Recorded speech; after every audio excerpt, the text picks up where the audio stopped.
So what we are looking at today is a $928 billion package over 8 years. It sticks to the core infrastructure features that we talked to initially. It's a serious effort to try to reach a bipartisan agreement. The president said to me and us in February that he was really agnostic as to whether we pass a bunch of small bills or one large bill, and we've heard him say inaction is not an option for him. We've now passed 2 of the smaller, and actually the surface transportation hasn't gone out of the full Senate yet, but it is a major anchor to this piece of legislation.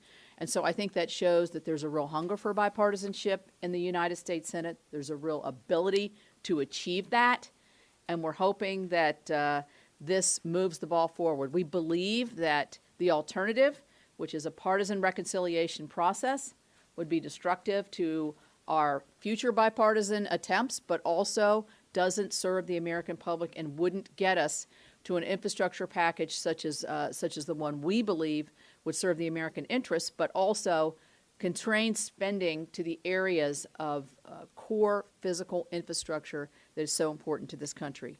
Our infrastructure has been the envy of the world. We want to see that. We want to take that place again. I personally think we still have it. We just want to make it better. So with that, I'm going to turn it over to Senator Toomey. Thanks very much, Senator Capito, and thanks for your leadership. It's been a lot of hard work, and we're all grateful to you for that.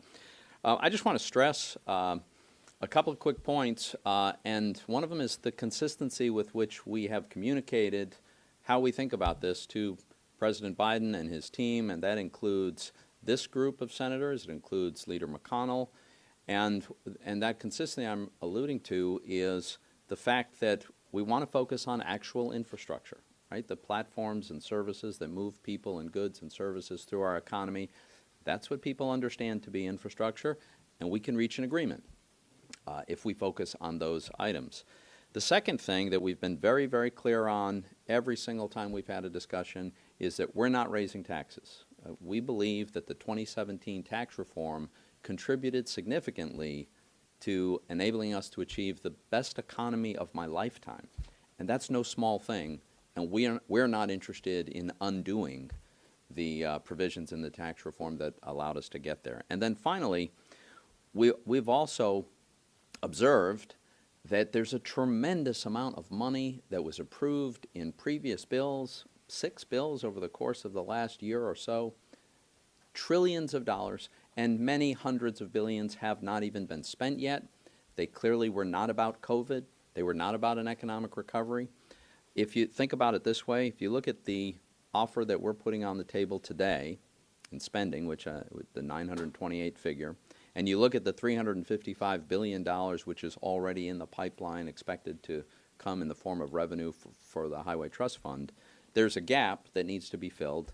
That gap, call it $575 billion. That's approximately what it is over this 8-year period. Well, take a look at this chart. The red bars represent the money from the American Rescue Plan that isn't even going to be spent by the end of this fiscal year. It's scheduled to be spent in future years. It's all different categories. It adds up to about $700 billion, and that's just one of the several bills that we passed that have these sources of funds that have not been spent yet. We believe that repurposing these funds needs to be a really important part of how we fill this gap.